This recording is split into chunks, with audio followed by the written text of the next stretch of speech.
Excuse me, Private Mitchell. I'm Jonathan Irons. I'm Will's father. I'm sure you are, Sergeant. Private Mitchell, you were Will's best friend. You both paid too high a price for your country. It was more than unfortunate, Sergeant. It was unnecessary. Son, I want to offer you a second chance. I'm aware of his injuries, Sergeant. At Atlas, we have prosthetics that are 20 years beyond anything the military could offer you. Will told me what kind of soldier you were. You deserve to fight for a military that's as effective as you are. That arm's worth more to me than this entire facility. How's my boy doing? Well, keep working. This is a great soldier. It's a sad day indeed when the military has no use for good men like you. Jump in. I'll give you the tour. What you're seeing is advanced warfare. Atlas has the single largest standing military in the world, but we answer to no country. Unlike the government, we don't keep secrets of our capabilities. We don't sell policy, we sell power. We are a superpower for hire. Power isn't just about the ability to destroy. Atlas has built infrastructures in places like Korea, Sierra Leone, Nigeria. We do in a few years what it takes governments decades to accomplish. In fact, the truth is, we're often more effective than the governments that hire us. My son found out the hard way. Mitchell, I know you're not in this for the money. You remind me a lot of Will in that way. Now go get that arm fixed. Looks like we have an operator on our hands. He's ready for some real work. Good job, son. Welcome to Atlas. Let's show them what Atlas can do. The KVA have been terrorizing this region for far too long. It's time to send them a message. A handshake with the Prime Minister, I could turn this entire region around. So take him alive. No pressure. Good luck. As you were, son. As you were. Well, a glass would be a start. There's an old military saying, you treat your men like you would your own beloved sons, and they'll follow you into the deepest valley. I lost my son, and it taught me the importance of seizing the moment, of saying what needs to be said when you have the chance. You gentlemen did a hell of a job out there. Lagos has opened up fantastic opportunities for Atlas. And for that, I'm grateful. The intel is good. Hades is meeting with his financial backers in Santorini 24 hours from now. This man is responsible for 50,000 deaths, General. We are going in. Atlas is an internationally registered private company. We don't need Congress. Gentlemen, are we operational? I want your team on the ground in 6 hours. On my authority! Thank you, Wendy, but the real heroes of the day are the men and women of Atlas. I couldn't be prouder of what they accomplished out there this week. Well, I like to get things done. So, no. But look at what we've done in New Baghdad. 40 years ago, we pulled out of Iraq with that place in ruins and our tail between our legs. And now, it's a testament to what happens when you put efficiency before bureaucracy. What kind of attack? Where are they planning on hitting? Oh, we have to tell everyone. It's okay, it's all right. I'm gonna take care of this right now. You saw what? Everybody thinks their ideas are right. That's why the people you call terrorists call themselves freedom fighters. The fundamentalists think they're right, the capitalists think they're right, the communists think they're right. And no one will ever convince anyone of anything. And all these honorable men lecturing the world from the floors of Congresses and parliaments whose time has long since passed refuse to admit, publicly at least, ideas don't determine who's right. Power determines who's right. And I have the power. So I'm right.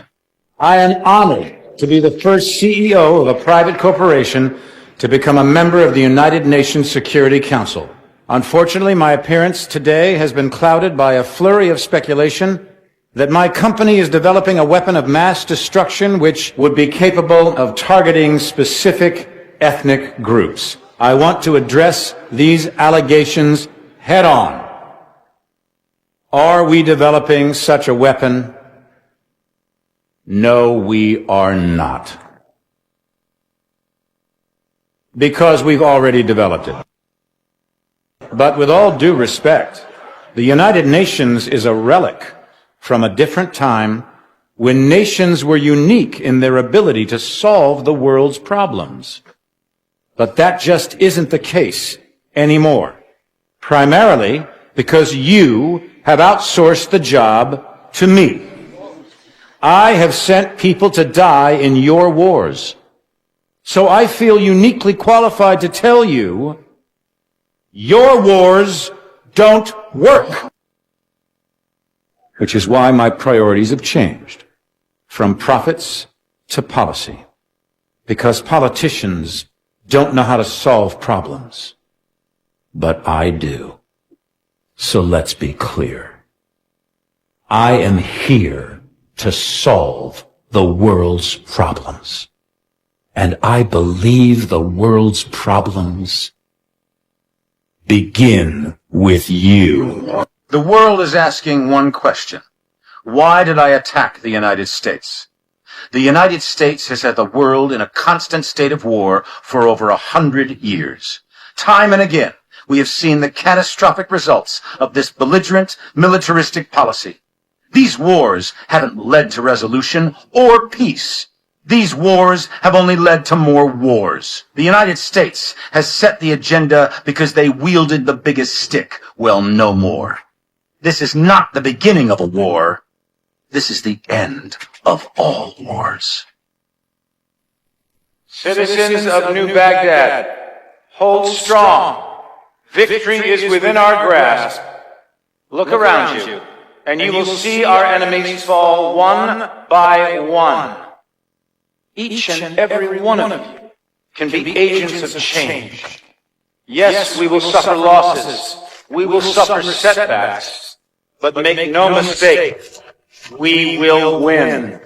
The security that you desire, the security that you deserve, is within our grasp. But it can only be claimed if you are willing to fight for it. Fight for it. Democracy? Democracy. Democracy isn't what these people need. Hell, it's not even what they want. America's been running around the globe trying to install democracies in nation after nation for a century, and it hasn't worked one time. Now, why do you think that is? Because these countries don't have the most basic building blocks necessary to support a democracy. Little things like we ought to be tolerant of those who disagree with us, or we ought to be tolerant of those who worship a different God than us, or that a journalist ought to be able to disagree with a fucking president. And you think you can walk into this country based on fundamentalist religious principles, drop a couple of bombs, topple a dictator, and start a democracy? Give me a break. People don't want freedom. They want rules, boundaries, protections from invaders and from themselves. People need a leader who can both provide the constraints and the support to keep chaos at bay. And you give them that, and they'll follow. And that's where I come in. I wanted to meet the man whose mission it was to kill me. Failure is not something we tolerate here at Atlas, so I'm disturbed that 3 of my best contractors have failed so miserably. But that's the way it has to be. The wheat from the chaff, the strong from the weak. The ancient Spartans knew the true meaning of warfare, but that truth has been lost to us for 2 millennia. Will was the victim of the misguided policies of the United States government. Of course, the tragedy is, dying for what you believe in doesn't make it true. You're not young, but you are strong, Cormac. So I give you 20 minutes to bleed out. Time enough to consider whether it was all worth it. And you, the prodigal son, returns. I believed in you. I gave you a second chance. You're nothing like Will. Hello, Mitchell. I could ask the same of you. You rely too much on those things. What I have started won't end with me. It's bigger than me, and it's certainly bigger than you. You think I'm a monster? That's only because you don't have the conviction to do what's necessary. I'm saving the world from itself. When there's no one left to challenge Atlas, there will be no more wars. There had to be sacrifices along the way. I could have killed you in the prison camp. I could kill you now. But I won't. I'm not a monster. Mitchell, pull me up. I'm not letting go, so you gotta pull me out. There's only two choices. You either pull me up, or this whole building goes down and we go down with it. Mitchell! Mitchell! I gave you that arm. Mitchell! I gave you a second chance. Mitchell! I know that all I know is that it's been very interesting because one of the arguments for doing it was that you get a chance to introduce yourself to a whole audience that you don't have. It's a brand new audience. And actually it was very funny when they announced I was in it, and when they put out the first trailer, all these people on Twitter were like, who is Kevin Spacey and why is he in Call of Duty? So there is a whole large contingent of people who don't necessarily know my work from film or television or the theater, but might discover it here. So it is interesting to be introduced to a segment of the audience in society that doesn't know me. Well, it's unlike anything I've ever done. Normally you go through makeup and hair and you get into a costume and you come onto a set that exists, that they've either built or you're renting, and you're going to shoot your scenes there. But in this case, you're in an empty soundstage. They put you in a sort of a black, it's just like a black, I don't even know what to call it. It's like some of it's velvet and you stick things on it, and then they put lots of dots all over your face. They have previously captured you doing a multiple series of facial expressions that they capture with about 56 cameras. And then there is a helmet you're wearing with a camera on the end of it, so that's capturing your face. And there were times when I would be instructed that I had to stand on this box and hold this pole that they had put there, and then walk down and sit on that chair. And when I looked over at the monitor of what they had already rendered, they would then render it even more and then render me into this space that I was looking at on the monitor. I was standing in a helicopter with my hand on the sort of bar of the helicopter. I walked down and got into a Jeep and drove off. And I was looking at it going, this is kind of remarkable. And then you look at the final product and the final image, and it is quite extraordinary. I'm wearing a whole suit. I look all, made up. And so it's a very interesting, the possibilities for storytelling are pretty exciting in terms of the technology. But one of the things that I've always tried to do and that I love doing is to do things I haven't done, is to step down a road that is unfamiliar. I've never been one of those people who sort of always walked the straight and narrow and did the safe things. I've always sort of been interested in a little bit of disruption, a little bit of chaos. And it seems that my industry is going through lots of turmoil, and some of it's very exciting and very, I think, brilliant in terms of where things are heading and where things are leading. So when I looked at the gaming industry and I looked at this probably not too far in the future, I think they're going to get into filmmaking. I'm one of those actors who I tend to try to avoid ad-libbing. I think ad-libbing can be wonderful if you're doing a comedy and you can find ways in which to enhance an idea or a joke. But I'm a big believer that my job as an actor is to serve the writing. And so what I tried to do in this instance was to help the writing as much as I could, because they'd never gone down this road of writing a real drama and really focusing on a character and developing a character.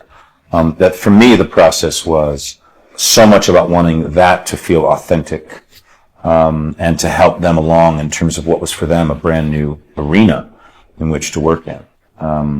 So it was really it was a very unusual experience in that normally if you accept a television show or a movie or a play, you have a full script, you know exactly what you're going to be doing. In this case, it really was, here's an idea of what we think we want this character to be like, and here's some things we've written, what do you think, and where should we go? So it really was quite often, and I'd have to say it's probably one of the first times in my experience as an actor that I've accepted something without actually knowing what it was going to be. There's a kind of leap of faith that you have to make, and so I was perfectly willing to do that, looking at the incredible progress that the gaming industry has made, that Activision has made, and particularly in this Call of Duty series, that it was a relatively easy leap to make. It goes against the natural order of things. Without our sons, we have no future.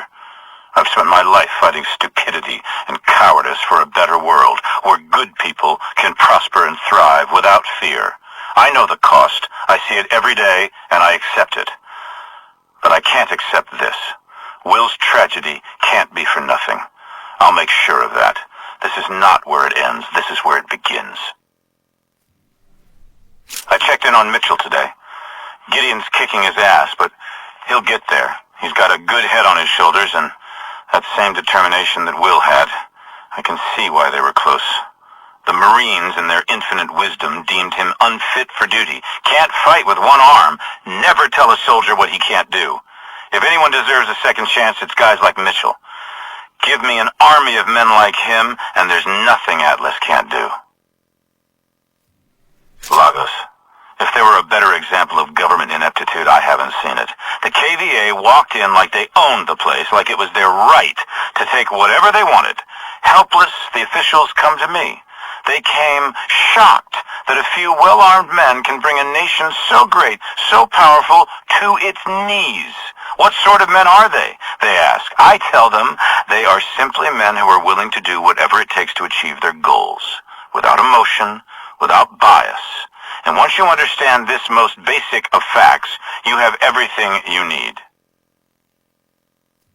Above-ground nuclear power facilities have been a tactical hazard since their inception. In 2048, Atlas submitted a lengthy report to the Defense Department on the security risks. I guess they didn't like the findings, because they buried the report. I think they gave us the security contract just to shut us up. But that's not why I accepted the job. I took the contract because Atlas would give the taxpayer the best return on their buck. We spent millions on concrete reinforcements. We build anti-aircraft defenses, but our greatest achievement? Eliminating human error. You can build your defenses as strong as you like, but the human race is the weakest link in any system. When an attack does come, and I have no doubt it will, then mark my words, it will be because someone has left the door unlocked. You can't protect what you can't control. Leaders lead. Success or failure comes down to the choices we make. Capturing Dr. Danois and bringing him to justice would be a decisive step forward in the hunt for Hades, but what purpose does it serve to prosecute this man for his crimes if we can use him to prevent future crimes against humanity? Hundreds, maybe thousands, have been killed by this man's experiments, but what if the results could one day benefit humanity and save lives?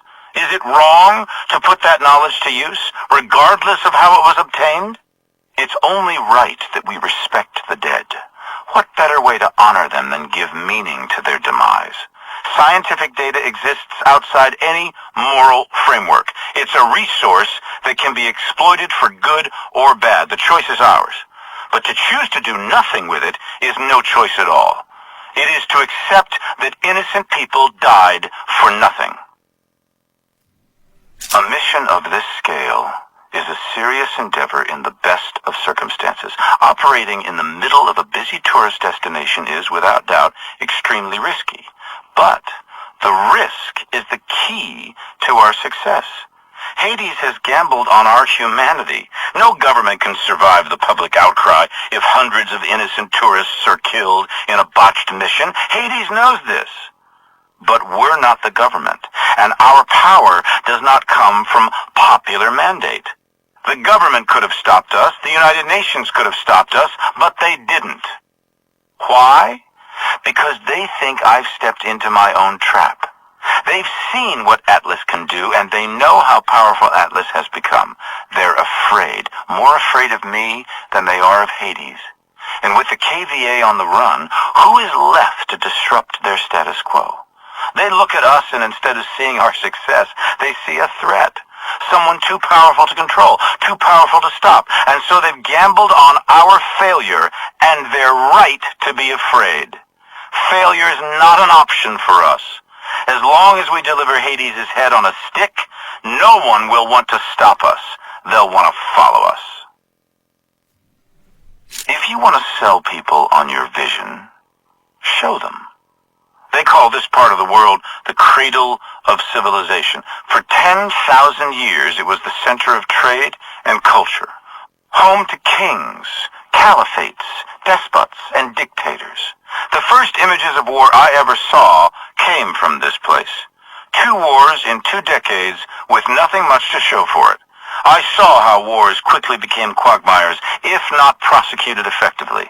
If ever there was somewhere that represented the utter failure of governance, Baghdad was it. While our leaders left this place to its fate, I took this as an opportunity to seize our destiny.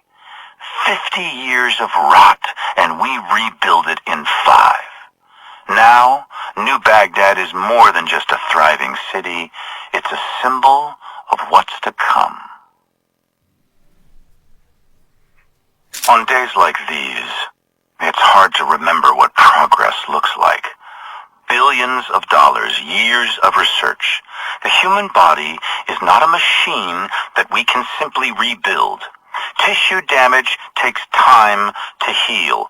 Cells take time to grow. We are mortal creatures, and time is never our friend. We've successfully accelerated the growth process, but the cells are unable to sustain themselves after a certain period. Nevertheless, Danois continues to be a valuable asset. Without Danois, Manticore would have died at the developmental stage. Disloyalty? There is no greater crime. There is no punishment harsh enough. They must have recruited Mitchell. I saw something in him, something you rarely see in a man. A leader. Something of myself, maybe. A man who can follow blindly, yet still think for himself. Will had to strike out on his own. Disloyal? I used to think so. But maybe I was wrong. I like to think Will would have come back into the fold, given time. In order for a butterfly to be born, a caterpillar must die. At a certain point, imaginal cells are triggered in the caterpillar's DNA. And these cells remain dormant, but once activated, they suddenly behave like a cancer, aggressively attacking the healthy cells. The cancerous cells grow, and the caterpillar is eventually destroyed, but the cancerous cells become the basis of new life form, a butterfly. And so, the cycle continues. So cruel, yet so beautiful. Our greatest advances can equally lead to our destruction. Manticore is the fork in the road. One path leads to death, a weapon more powerful than anything before it, and the other to life, the regeneration of human cells, the conquest of death itself, immortality. You can turn anything into a weapon. It just takes imagination. Some of the most successful military campaigns succeeded simply because no one ever imagined it was possible. If you're planning to take out the most powerful naval force on the planet, forget about doing it in the open water. Strike from the depths of the ocean, or strike before it's even had a chance to leave port. By collapsing the bridge on the fleet, I will accomplish 2 things. The first is strategic, disabling the U.S. Third Fleet. The second, symbolic. For a century, the Golden Gate Bridge has stood for U.S. technological innovation and might. Destroy a powerful symbol of strength, and you turn it into an even more powerful symbol of weakness. Make an adversary feel weak, and they will become weak. A cowardly act of terrorism? Who the hell are they kidding? I went up against the largest naval fleet to ever sail the oceans with a small company of highly skilled and highly motivated special operatives, and won! They can spin it 1,000 different ways, but the images speak for themselves. Cowardly? No. I stand by my actions. Terrorism? Most certainly. If your actions do not inspire fear and terror in the hearts of your adversary, then you have no business waging war. The attack came as I predicted it would. In forcing them to react, they reacted foolishly because they are powerless to respond in any other way. An affront to their power is an affront to their very existence, but their show of strength, might, and resolve will merely expose their complete impotence. Power? They have no real power. They have propaganda. They have resources. They have committees and budgets, votes and vetoes, propositions and tabled amendments, all useless. Tomorrow, if we wake up at all, we will wake up to a new dawn, and that's when the real work begins. This moment has been years in the making. Billions of dollars, the years of research, the setbacks and scientific breakthroughs. Many doubted that this day would come, but it has arrived. The genie is out of the bottle. Manticore exceeded all expectations and performed beautifully. Even now, having seen it with my own eyes, it feels like a miracle. I walked completely untouched as hundreds of enemy combatants lay dying all around me, struck down on the battlefield where they fought. Every man has a unique DNA, a code that is his and his alone, just as each man's destiny is his and his alone. Whoever controls Manticore controls that destiny of mankind. Nothing and nobody can stand in our way. The enemy is at our gate, but we will never let them win. What I've started will continue, whether I'm here to see it or not. I'm merely an agent for change, guiding us toward our shared destiny. Our children will live to see the end of terror, of famine, of oppression, and brutality. A world where all necessities will be provided. A world free from the tyranny of government, of artificial differences and false beliefs. A world united under one flag.